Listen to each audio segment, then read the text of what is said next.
జీవనదిని అందరు కళ్ళు మూసుకున్నాడు. ప్రభా నేను బలహీనైనప్పటికీ కూడా ప్రభా నీవు బలమును ప్రసాదించుమయ్యా.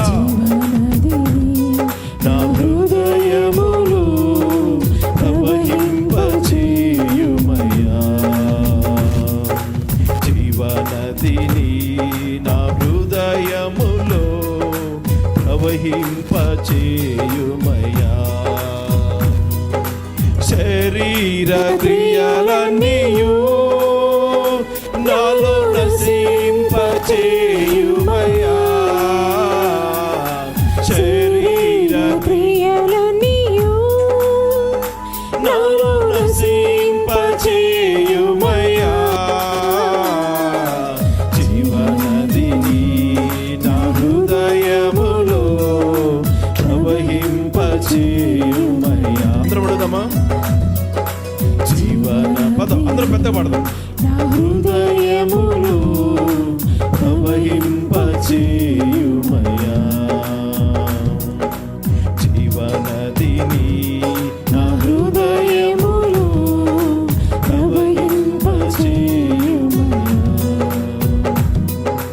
ఆత్మీయ వరములతో నన్ను అభిషేకం చేయుమయ్యా. ఆత్మీయ వరములతో నన్ను అభిషేకం చేయుమయ్యా. జీవనదిని నా హృదయములో ప్రవహింపచేయుమయ్యా. జీవనదిని నా హృదయములో ప్రవహింపచేయుమయ్యా. జీవనదిని నా హృదయములో ప్రవహింపచేయుమయ్యా.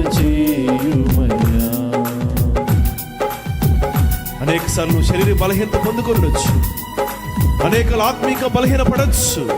కానీ దేవుడు నీకు ఆత్మీయ బలములో చేకూర్చాలని చెప్పి ఆయన ఆశపడుతూ ఉన్నాడు. శారీరక బలాన్ని నీకు చేకూర్చాలని చెప్పి ఆశపడుతూ ఉన్నాడు. ఈ యొక్క మధ్యకాల సమయం దేవుడు నన్ను అడుగుతున్నాడు, how you are committed for his faith.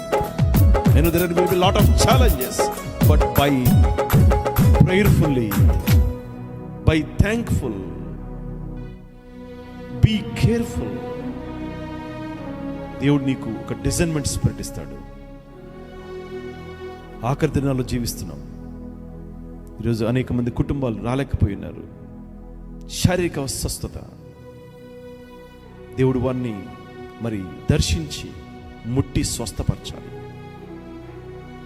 ఈ ప్రాంతంలో ఒక పరిశుద్ధుల సంఘము కట్టబడాలని చెప్పి దేవుడు ఆశపడుతూ ఉన్నాడు.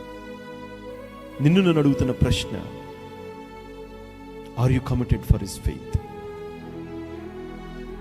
Are you committed to proclaim his word of God?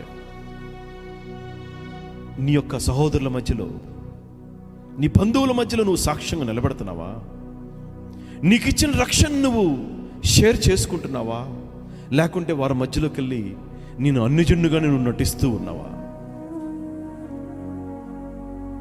రక్షణ పొందుకోలేని బిడ్డలాగే నువ్వు నటిస్తూ ఉన్నావా? ఇంకా దేవుడు నిన్ను నాకు క్వశ్చన్ అడుగుతున్నాడు.